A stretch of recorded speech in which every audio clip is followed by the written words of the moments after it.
Greetings, Public Health 400 students. This is Cotton, your Public Health Librarian.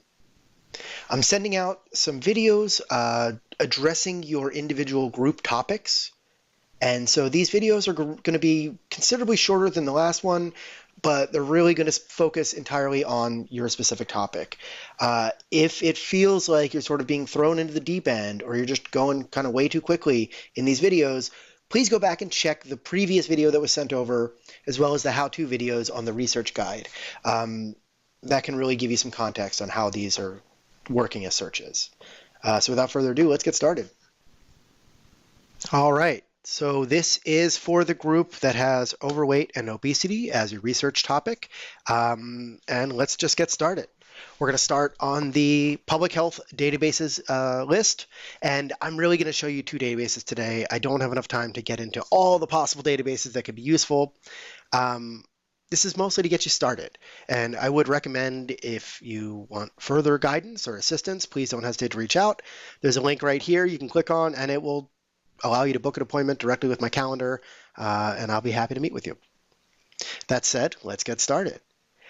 There's a bunch of different databases we have here. Like I said, I'm going to focus on two dealing with the physical and mental aspects of this topic and the risk factors and things like that.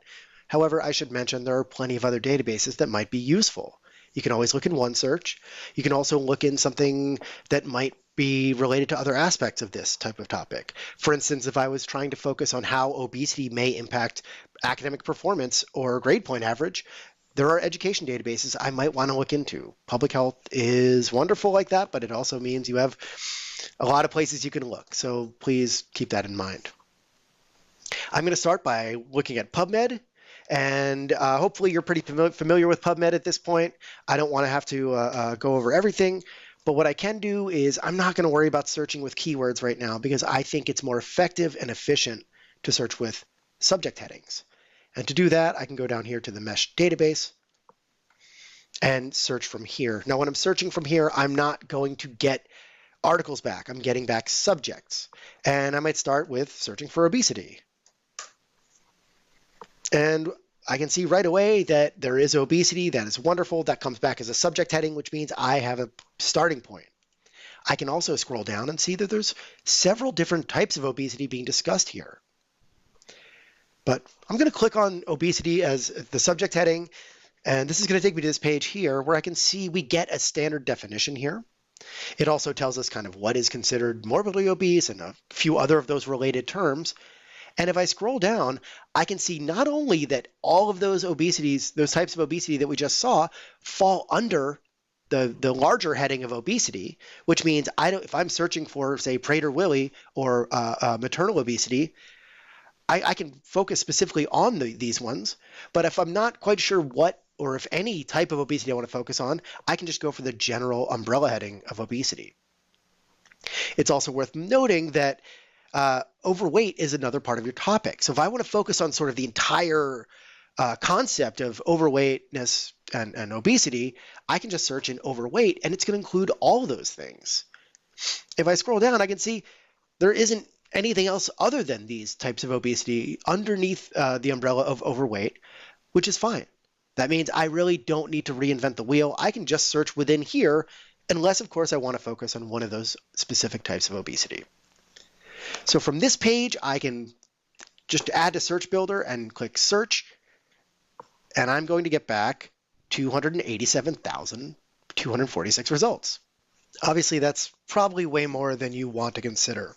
So another option is to go back, and instead of searching just under the entire umbrella of overweight, we can focus on specific subheadings. For instance, I might try, say, diet therapy. If I check diet therapy, and when I add to the search builder, we can see diet therapy is included in that subject heading now. And when I click search, I'm going to get back a much smaller, more manageable number of results, in this case, 9,000. From here, you have a few ways how you can narrow these down further. I don't want anyone to have to read 9,000 articles. You can always go up to the search window and add in a search term, whether you want to search for a specific population or condition associated with obesity, whether it's heart disease or something like that. You can also scroll down and narrow it down by the type of study you might be looking for, say RCT or clinical trial. You can also go into the additional filters and add in more, as well as looking at either gender or age. Now I see I have 2 selected already. Maybe I want to focus on young adults. Now when I click show, it's not going to change my results at all, but now I see young adult is featured in here. So I can select that, and it will narrow down even further. And then I might say I want to look in the last 10 years, and we see that number kind of shrinking and shrinking as we go. So this is a good starting point on PubMed that I would absolutely recommend. Now, going back to that list of databases, I'm also going to look at APA PsycInfo. So here we are at APA PsycInfo, and it will look a little bit different. It was updated over the summer to a new interface. And in this case, I'm not really going to use keywords so much. I always can. That's a very easy way to start. However, I'm going to select peer-reviewed from the filters below, and I'm going to go over to subjects. And under subjects, I can search for obesity, and we see that it shows up right here. So I can select obesity, click add to search, and sure enough, I see that that is there listed as an option. And I might, if I'm not sure how I want to write about obesity, I could just start right there and search for it. And when I do, I'm going to get back every result. That's 31,500 that are just about obesity. But from there, I can go into, say, the all filters and look at the major subject headings. And it's going to give me the most common subject headings for those 31,000 articles. And I might decide I really want to focus on weight control aspects of obesity and perhaps eating behavior. I can also click on more and see a whole variety of different options. So maybe instead of weight control, I want to focus on health promotion or health behavior. When I click update, now I've had those selected. And when I click apply, it's going to stop and apply those to these results. So we go from 31,000 to 2,000 very quickly. And from there, I can just say, oh, maybe I want to focus on the last 5 years. And we're already down to 207. And now we are looking at articles that are all from the last 5 years, are peer-reviewed, and are about either that are about obesity, health promotion, and health behavior.